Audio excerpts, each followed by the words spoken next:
Hey guys, I just inserted a break in the video. YouTube has a huge delay in uploads, and I want to get this to you as quick as possible. So apologies. It's something I didn't plan, but it's something I have to do. So jumping back into it, let's say that these customers have digital designers specifically allocated to these small businesses. Well, they can walk through and basically build a quick page, who they are, create their website, address, URL, a layout. They could ask for a picture, but they could also choose from stock images and just their location and hours. It could be something really simple, but that's one thing that they could do is a marketing change. Have those specific opportunities for people who aren't too tech savvy to have an opportunity to use their services. That's going to sound a little off, but especially considering that Vistaprint's going towards the create a website route, but they could actually still partner with GoDaddy, co-opetition type of a thing.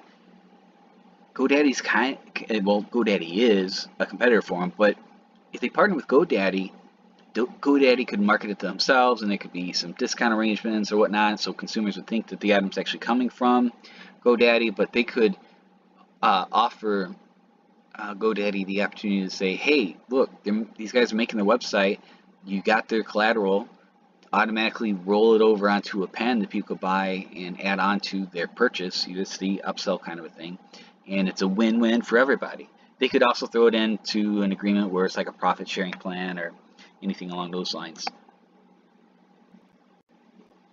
As far as the baby shower funnel, there's a lot of different ways I could have written this out, but this is pretty much the way things are looking. You have an awareness campaign, quizzes, etc.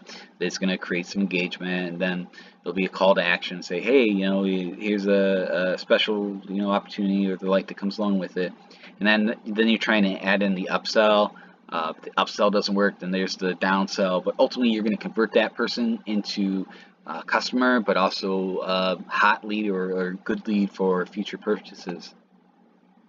What would I change? Well, I'm very data driven. I'm very analytical.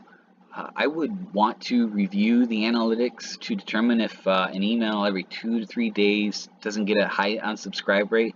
And by no means do I mean that to come off the wrong way. It's just there's some business I've worked with, and if they send an email once a month, that's perfect. If they send one once a week, then it's a horrible mess, and they lose a whole bunch of their leads. So if needed, maybe try some different send rates and see what kind of response. I would add remarketing. You get those Google ads to pop up, so you would include that on the landing page. And then there's also the opportunity to engage with people on social media posts. This ties into several other ideas, but let's say that you post something on social media, then there's the opportunity for you to respond like, oh, Sarah, hey, I'm glad that you liked it. You should check out this design too. And someone else will comment and say, oh, I like this and whatnot. And people will read those comments and they will click on that link. That's been proven successful. And there's also opportunities along there. I'm not sure if you've included Messenger into these campaign ideas, but you can use that as well. I would offer a shareable JPEG. Now, there's a couple different ways that we could do this. You can make it a image that has your URL, think Vistaprint, on it, that people could upload to social media. But if you do that, you're gonna get some leads that are coming just because of the fact that they saw this on someone else's page. I would encourage those people to tag those other people that are invited to this baby shower, and include it on the event page, or you do things along those lines.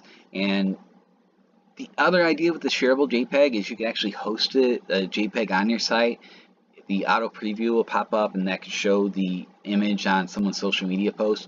But if people click on that, then guess what? They're on your website. They're getting that remarketing code. They have the opportunity to peruse your website. So that's one thing. And that same landing page or another landing page that is related to one of those ideas, it could have a promo code that's exclusive to that visitor, and the consumer could repost that promo code on Facebook and Twitter, etc. if they're in those circles, which we know they are. As far as the other funnel goes, again, you write this a lot of different ways, but the thought is that it's a cycle, so you're going to re-expose those individuals, re-engage them. There could be a contest or something along those lines, create desire, and ultimately get them to purchase. We need to get into that a little bit more with some of the ways that you can get some post sales. So these are remarketing campaigns. There's the email blast. You could use segmented list. That's really important.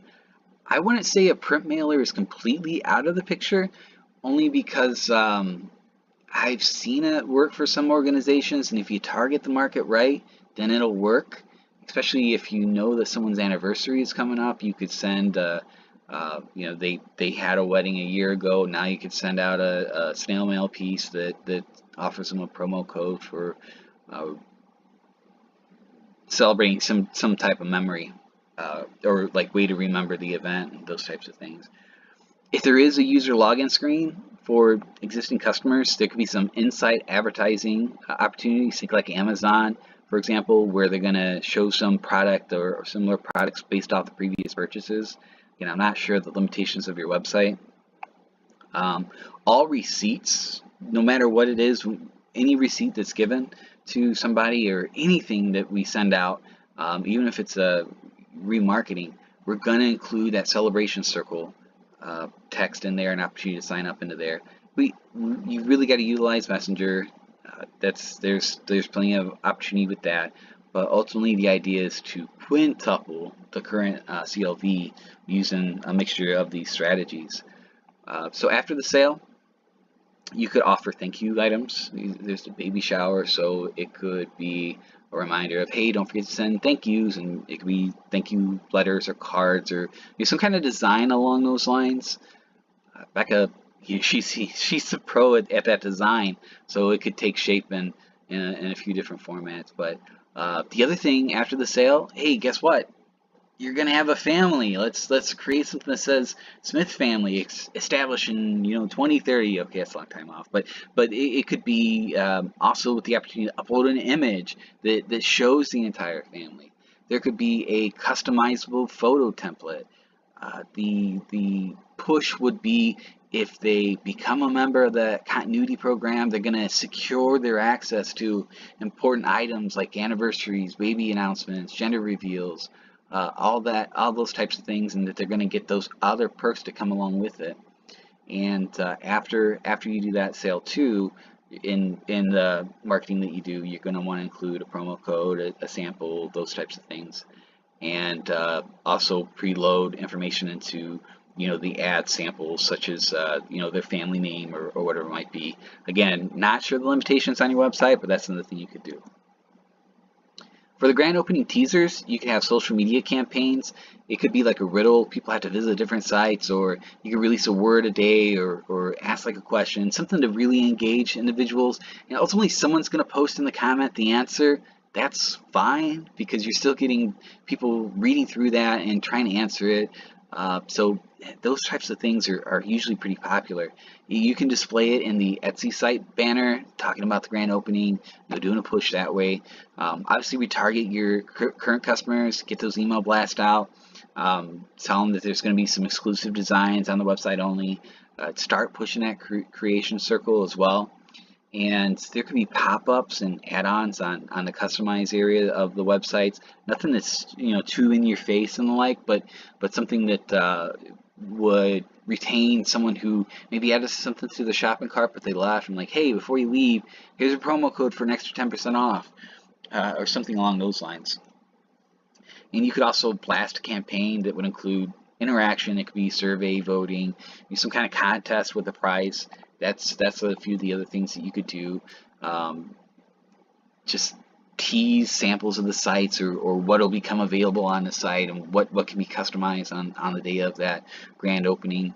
There's that download, or I'm sorry, the countdown clock to push urgency. And with that countdown clock, once the grand opening starts, it could be like you get this discount of 70% or whatever it might be for the next 2, 3, 4 hours, or the next day, and whatever that is decided upon.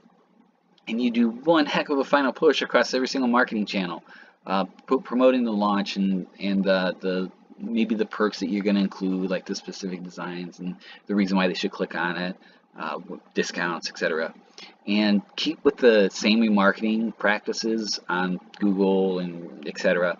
But the thing with that I would do, Facebook and the like, is make it intelligent spends. You're going to have a budget, and this is going to be one of those times when you're going to want to raise the budget for one specific time frame. Now, it doesn't mean that you're just going to throw cash and expect results. It's got to be smart. You got to think it out. You're going to want to make sure that it's hitting the right consumer.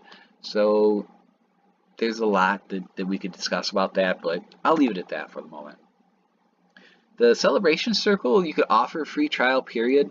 You could require that someone registers with a credit card, though. So after that 3-month trial period or whatnot, it instantly begins to charge that credit card for that annual renewal.